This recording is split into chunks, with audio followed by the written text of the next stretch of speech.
আসসালামু আলাইকুম। আশা করি সবাই ভালো আছেন। এখন একটু অনিয়মিতভাবে মুরগির ভিডিও বা খামারের ভিডিও আমি আপলোড করছি, কারণ পারিবারিক কিছু কাজের জন্য, আবার খামারের অনেক চেঞ্জ আসছে। যেহেতু গরমের কারণে খামারে আমাদেরকে অনেক কিছু পরিবর্তন করতে হচ্ছে, তো এই জন্য আমাদের একটু ভিডিও কম আসছে। আজকে আপনাদের সামনে একটা মেডিসিন নিয়ে কথা বলবো। এই মেডিসিনটা খামারের জন্য অনেক উপযোগী। যখন মুরগির বয়স আপনার হবে 10 দিন বা 15 দিন, এই টাইমে আমাদেরকে এই মেডিসিনটা চালাতে হবে। কারণ এই মেডিসিনটা যদি চালান তাহলে মুরগির হাড় শক্ত হবে, আবার হালকা ভিটামিন জাতীয় এই ওষুধটা হয়ে যাবে।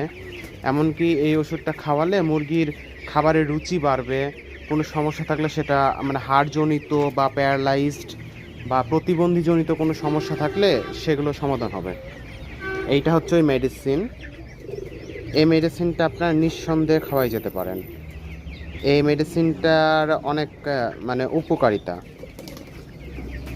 সাধারণত আপনার অনেক মুরগি দেখা যায় খামারে প্যারালাইজড হচ্ছে অস্বাভাবিকভাবে। যেরকম সকালে আপনি হয়তো ভালো দেখলেন, রাত্রে বা এইরকম টাইমে দেখলেন প্যারালাইজড হয়ে গেছে।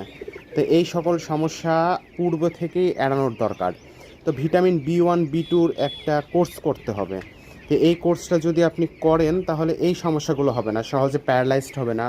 যে কোনো ধরনের ভিটামিনজনিত সমস্যাটা শেষ হয়ে যাবে, মুরগিগুলো ভালো থাকবে। তো এই প্যারালাইজজনিত সমস্যাগুলো শেষ করার পূর্ব থেকে আমাদেরকে মানে ক্যালসিয়ামের ওষুধ দেওয়ার পূর্বে আমাদেরকে অবশ্যই ভিটামিন B1 B2 একটা কোর্স করাতে হবে। এই মেডিসিনটাতে ভিটামিন B1 B2 ওর সকল মানে যেগুলো চাহিদা থাকলে পূরণ করে। ভিটামিন ই, তারপরে সেলোনিয়াম, এই সকল অভাবগুলো পূরণ করে। তো এই মেডিসিনটা খাওয়ালে মুরগির জন্য অনেক উপকার হয়। তো আপনারা সবাই চেষ্টা করবেন যে মেডিসিনটা নেওয়ার, না নিলে সমস্যা হবে পরে।